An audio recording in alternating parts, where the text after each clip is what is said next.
All right, YouTube, how you doing? Welcome back to the channel. It is Sunday, October 26th. We have a nine game NBA slate to dive into in today's video. Like we always do, I'm going to dive into each and every one of these games. I'll give you my prediction on the side. I'll give you my prediction on the total. We'll talk about any other plays like player props that we like within the game as well. But as always, guys, make sure to keep an eye down on the pinned comment of this video. That's where you'll find all of my final plays, so that I'm actually rolling with myself. If that does interest you, it's absolutely free down in the pinned comment. In terms of how we did yesterday, we'll take it. A nice little 3-1 night. Cash the under in Dyson Daniels under 12.5 points. Wendell Carter Jr. over 19.5 PRA, thanks to a really good rebounding night for him. And then Kelly Oubre over 12.5 points. He had 3 points at half, and I was like, come on, Kelly, don't do this to me. The good thing about Kelly Oubre, and you guys know this, right? He's never seen a shot he didn't like, and he started to just huck them and actually make some nice plays in the second half there. He cashes that one. I think he finished with 14 points.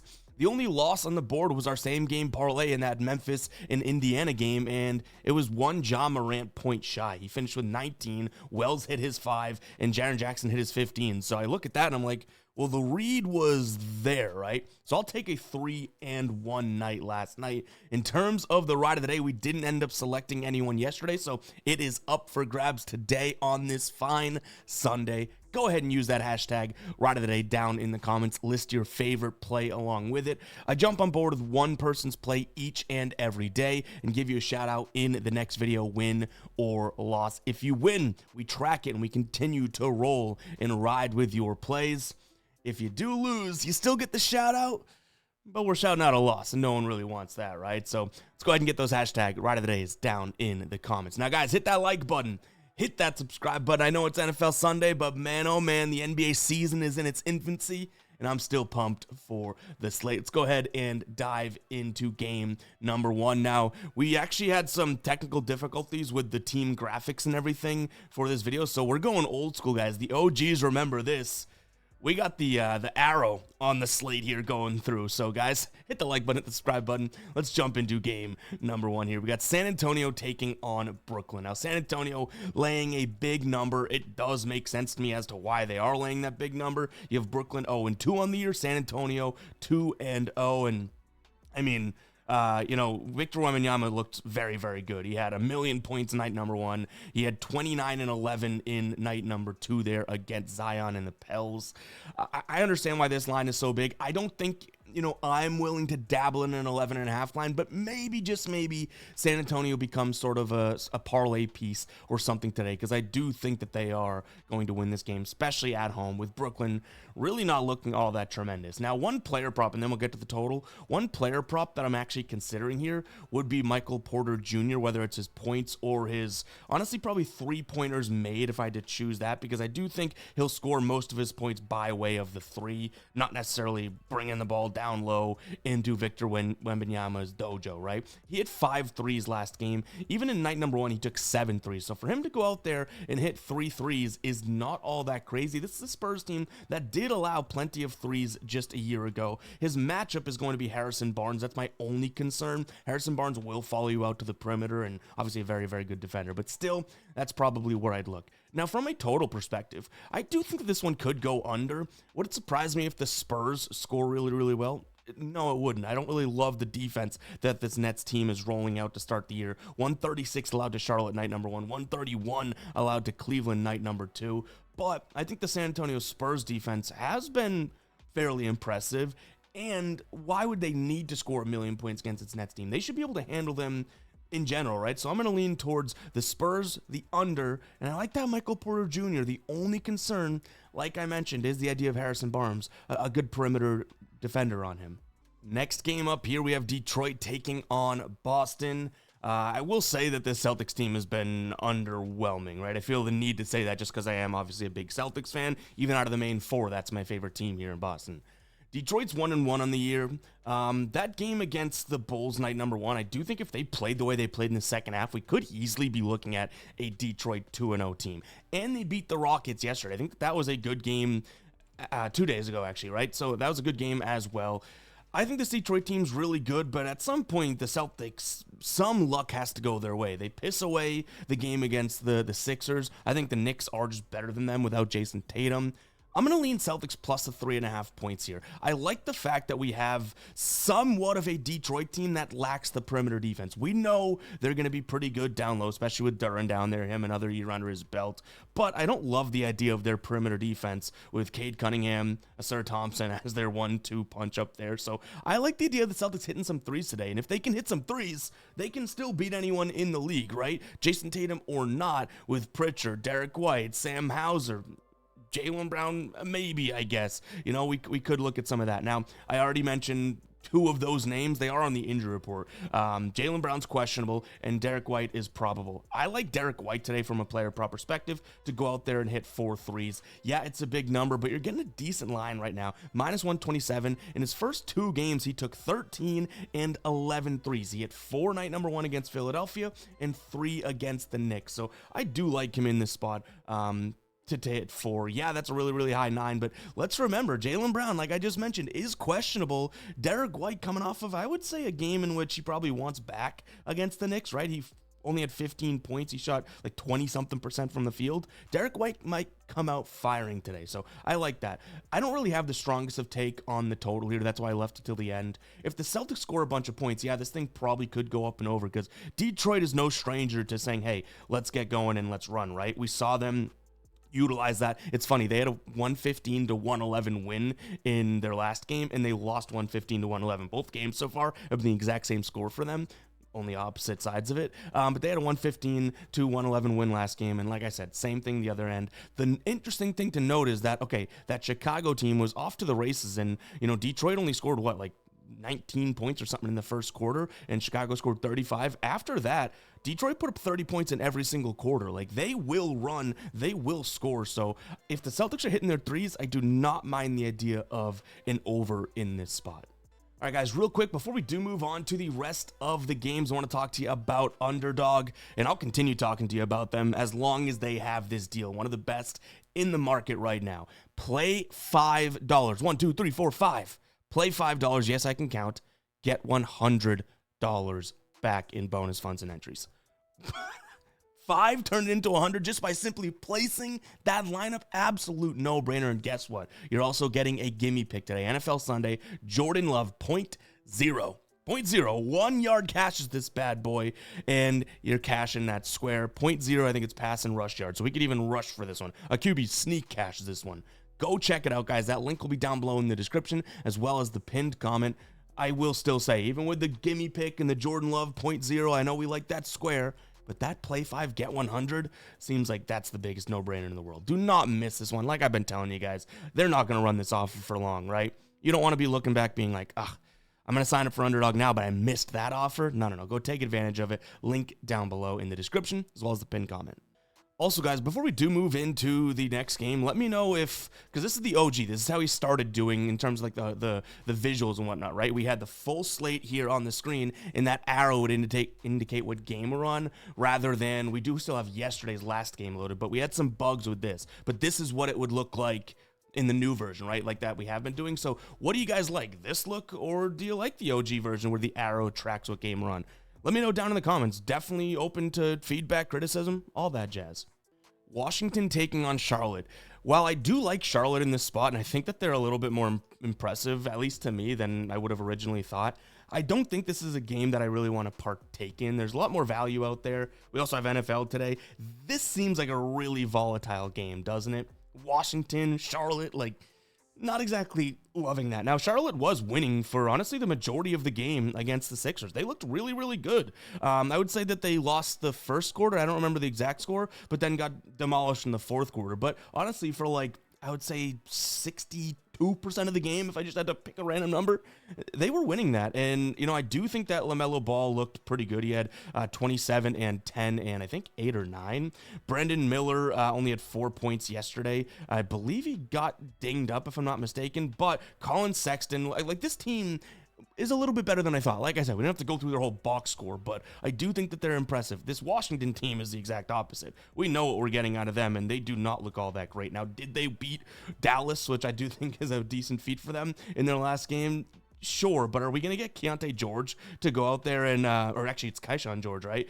To score 34 points? I don't think so. They also got 17 points out of Trey Johnson. And then even off the bench, Marvin Bagley scored, I think it was 10 or 11 points. So it's like they maybe got a little lucky there. Dallas is a little sluggish to start the year. I'm going to lean Charlotte, like I said, but it's a little bit too volatile for me. In terms of the total, I mean, speak about volatility. You need a high-scoring game to get to this number. I'm going to say under because I don't think that we have the shot makers on this squad, especially, by the way, Brandon Miller, we talked about him. He is questionable in this spot, so even that, there's a scorer that, contributes to this team. Could be looking at, him not playing, especially on a back-to-back year. So I like the idea of an under. Too much volatility. Can they go out there and score 400 points? Yes, but do I think they will? There could easily be a lot of missed shots in this spot. No real player props that I'm eyeing as of right now either. Actually, the more I do look at it, the more I don't mind the idea of Chris Middleton in this spot. Last time he played them, he had 17 points. Right now you can get it over 14.5 for plus money, over 13.5 for minus 120. Don't necessarily mind him. Now, in terms of his defensive matchup, he's going to have most likely Knuppel on him.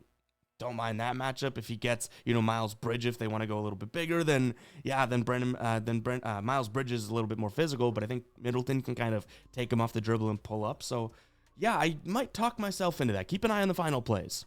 All right, Miami taking on the Knicks. Like I said, I think I am pretty high on, as long as the Knicks keep playing the basketball that we've now seen through 2 games against Cleveland and then even Boston. I do think that I'm higher on the Knicks than I would, 1, like to be, or 2, originally thought that I would be. Miami's coming off a pretty damn good win against Memphis. They pumped them, right? They were winning by 1,000,000 points at halftime, and they ended up winning the game by 30-plus points. They did lose to Orlando night number 1, but I'm sorry to keep sounding like a broken record and saying this about multiple teams, but I am impressed with Miami's offense. Now, they played Orlando, good defense. Memphis, I would even throw into that category as well. The Knicks, same thing there, right? So maybe Miami is a little bit better of a scoring team than I ever would have predicted overall. I mean, they were bottom almost 5 in the league last year in terms of scoring, but they haven't looked all that terrible, all without Tyler Hero, right? But in this spot, I do think that there is a difference in the teams and who's the better team. So I'm going to go ahead and lean towards the Knicks in this spot. 2 points does not seem like it's enough to be, giving this team overall. I like the idea of them now. Yeah, the Knicks and the Heat play each other tough sometimes and everything like that. But honestly, the Knicks have covered this, -2 in 1, 2, 3, 4 of their last 5 games, so and that's all last year. So I do like the idea of it. If you like Miami and you are impressed like I am with them, then I don't mind the idea of you taking the points here, but I would rather this number be, 5 or 4.5 to 6 type of thing. That 1.5 there kind of matters to me. So give me the Knicks in this spot. In terms of the total, I really don't want to say that I think Miami's going to score a bunch of points here, but I think that they can give you, 110 or something like that. And if the Knicks play the basketball I think that they're capable of playing, we're probably looking at a game that goes over this total. It's the least thing that I like in this game because speaking of volatility like last game, you also have 2 teams that can just lock up right now as well, right? In the Knicks and the Heat. So sure, there's a lot of point scorers there, but how do we know Davion Mitchell, Josh Hart, OG Anunoby, all these guys don't go out there and just play really, really well defensively, right? So speak of volatility, it's like we have 2 ends of the spectrum here. Some really, really good defenders, some good scorers as well. From a player prop perspective, I think Jalen Brunson has a decent game. Over 25.5 points is what I'm eyeing as of right now. Last time he played the Heat, which is obviously a year ago, he had 31 points. But the biggest thing that I want to know, and we have this over on our Guy Boston Sports NBA dashboard, which let me pop up on the screen. Which, by the way, guys, this is still completely free through the month of October. But you can see here, this is what I want to talk about. The pick and roll ball handler. Now, this is last year, but the defense. Obviously, this is a Knicks team that, runs the pick and roll sometimes. They weren't exactly the most frequent, but they scored plenty out of the pick and roll from the ball handler perspective.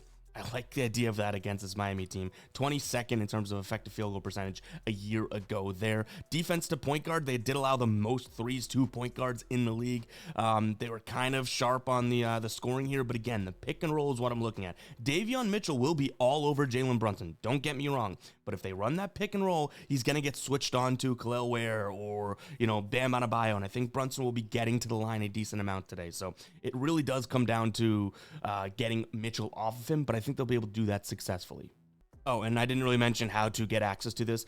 GuyBostonSports.com. Head to the members area and sign up for the NBA dashboard. We also have the NFL and MLB dashboard live, but the NBA dashboard is completely free right now to everybody to try out for the next week or so through October. So I'll put that down in the pinned comment as well. Check it out, guys. This is an amazing place to start your research every single day. As of right now, we're still, flooding in 2024, 2025 season data, but then we'll be mostly off of, last 10 and stuff like that to be able to get a good sense of this 2025-2026 season. And I don't know, it's the little things in life, guys, but I love this little zoom scaler, and you can use this on mobile or on desktop, kind of fitting your screen however you want. It's one of the new things we implemented into this dashboard this year. Allow me to be excited about it. Let's move on. Cleveland taking on Milwaukee. I think this could be a very good game, right? I mean, obviously, we want to keep an eye on the injury report here, like we have been with this Bucks team. Kyle Kuzma's now questionable. No Kevin Porter. He got hurt night number 1. And then Giannis Antetokounmpo. Nailed the pronunciation. He is probable. If he doesn't play, this Bucks team obviously takes a massive, massive hit. There's no kidding there. Now, I liked the Bucks in that game against Toronto, right? This is their last game a couple days ago, and we got kind of lucky squeaking that one out. They won the third and fourth quarter, but this Toronto team was impressive by halftime. I think they were up by, might have been 2 points or something like that. So I do give the Bucks a decent grade in terms of a quality win there. Now, Cleveland comes off the loss to New York night number 1, and then they do kind of handle Brooklyn in their second game. This Cleveland team is still, like I mentioned, without Darius Garland, and that is a big, big, big deal. This team doesn't, in my opinion at least, doesn't have the depth that some teams do to be able to replace a starter and a crucial starter. So I do think that that's a massive, massive loss for them. But it's kind of like Giannis, then who else right now with this Bucks squad? This is a decent perimeter defense in Cleveland, right? So all those shooters like we have, Gary Trent, AJ Green, any of these guys that have come in, Miles Turner now from a big perspective, I do think the Cavs can handle overall. So I think Giannis goes out there and probably does his job, but to me, I could see Cleveland coming in here and hitting some threes. So I'm going to lean Cleveland. It's a big number at -6.5, but I do think that, the Cavs lack the spot now with Garland, but if we still had Dame on this squad or a healthier Bucks team, something like that, right, with some more pieces, some more depth, then I do think that, that would be a big deal. But I almost think it's Giannis and who else right now. And this Cleveland team still has Mobley, still has obviously Mitchell, and they do have the shooters that I think that you need to be able to beat this Bucks team. In terms of the total 235.5, I like the under here. One of these teams will play good enough defense to slow down the other team, right? From a pace perspective, Milwaukee was middle of the pack last year. Cleveland was pretty damn high at home. They hit the over, I think, in 60-something% of their games. But their offense hasn't looked like against the Knicks, right? They scored, 111? They scored a bunch against Brooklyn, but Brooklyn also allowed 136 to Charlotte. So I do think that, Milwaukee's defense, in which it hasn't looked all that great, do not get me wrong, I do think it's a little bit better than maybe Brooklyn's. 235.5 is a pretty damn high number. Like I said, I like the shooters from a player prop perspective on the Cleveland side of things, and Giannis should be able to score, at least get to the line today. We can kind of be quick on this one because it's possibly, I might like this game less than the Washington and Charlotte game, simply because of the number, right? I think it's going to be a decent enough game, but we just talked about Darius Garland or, not being on the Cavs or being hurt, or, Damian Lillard not being on the Bucks anymore. Tyrese Halliburton being out for this Indiana team is clearly an issue. Now, have they had the easiest schedule to start the year? OKC. Boom, they did play him hard, but a loss. And they played Memphis, and the bench on Memphis went nuclear yesterday. Cedric Howard, and then what's his name? Small. I'm forgetting his first name, but he looked really, really good as well. I think it's Jalen. I have that wrong, but something like that, right? He had a really good game, but Howard was really, he went 6 for 6 for 3. I was watching that game because we were sweating out that Ja 1 point, and I was like, damn, this guy's on fire right now. What I did like, little rant here, we're talking about Indiana and Minnesota. Let me rant about the Grizzlies for a second. Ja Morant and Jaren Jackson, years past, we would have seen them come into the game when they were up 15 with 4 minutes left. Both Ja Morant and Jaren Jackson at one point went to the scorer's table to check in, and someone hit a big three. I think it was either Howard or even Small right in front of the bench. And I don't know if it's the coach or Ja Morant and Jaren Jackson kind of becoming leaders on the squad, started to walk back to the bench and sat down. And I can only imagine they're like, hey, let these guys get theirs, right? They got the win. I really think that that's a good look for the Grizzlies. Another rant for another day, except we kind of gave the rant right there.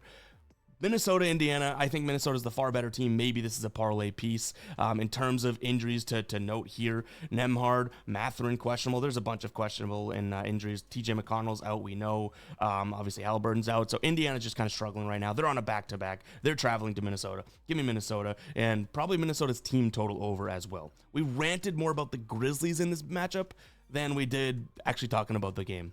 Comment Grizzlies if you made it this far into the video. People that didn't make it far will be like, why is Grizzlies in the comment section? They're not even playing today.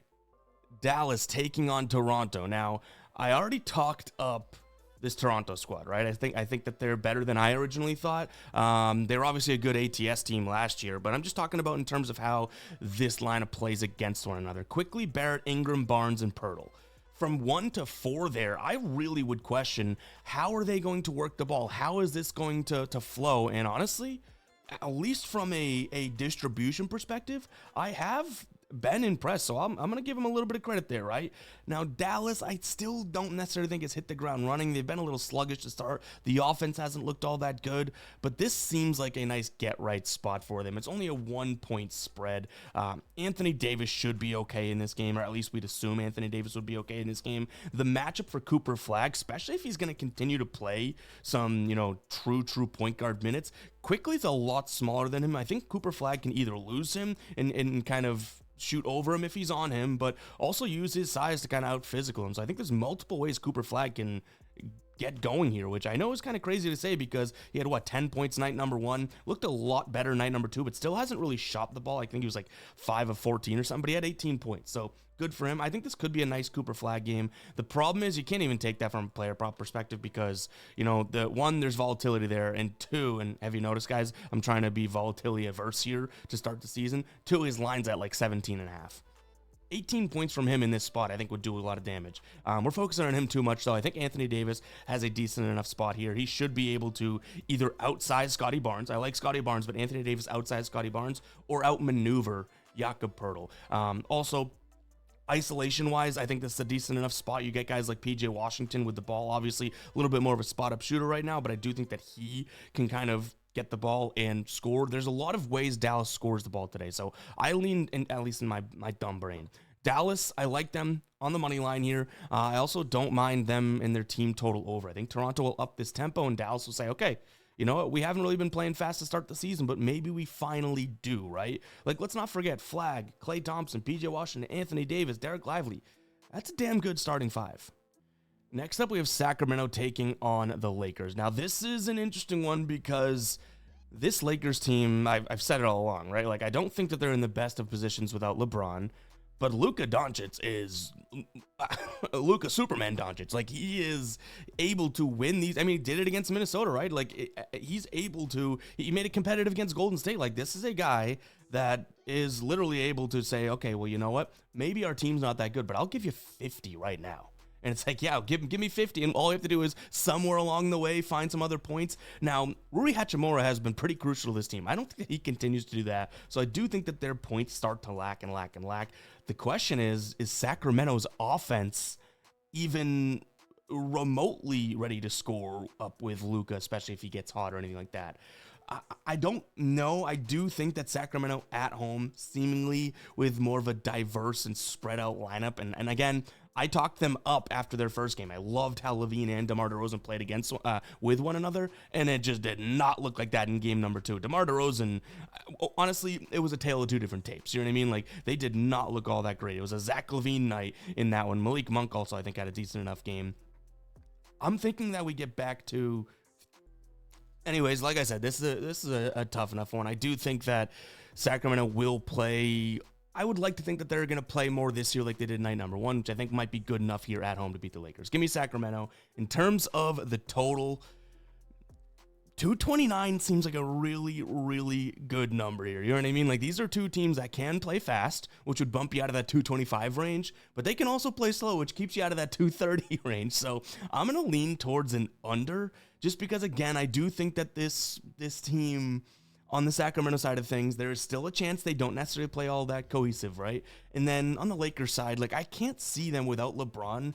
I know Reeves is really, really good. I get it, but I can't see them continuing to get a lot of offensive support from Hachimura. I think this is like a Luka and who type spot, and it's like if he doesn't score 50, then they're hard pressed to get to X amount of points, right? So yeah, it's a tough one, but that's going to be what I end up leaning towards. In terms of what we have from a player prop perspective, this is a Sacramento team that a year ago did struggle along the perimeter, right? And, you know, guys like Austin Reeves or even Gabe Vincent could be looks here for some nice catch and shoot threes. I would not want to focus on the pull-up. The Sacramento team's actually decent, at least a year ago, using those numbers against the pull-up jumper and pull-up threes. But like someone like Gabe Vincent, who might have a lot of catch and shoot opportunities, Austin Reeves too, but, you know, as I say it out loud, you know, Gabe's Vincent, I think his line is like 6.5 points. He hasn't hit it yet this year, but maybe there's something there. You could probably get him for over 1.5 threes. That's just 6 points. Worth considering, but man, oh man, it feels like we're rolling the dice at that point, doesn't it?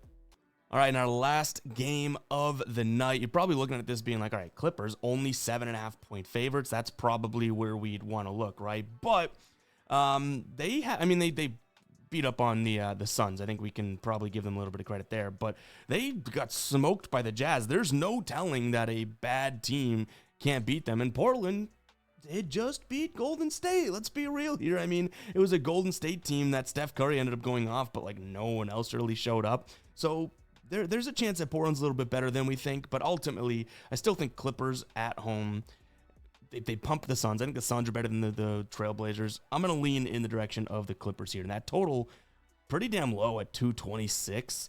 Portland, I think, can run. I think that they'll want to run this year, right? Young team.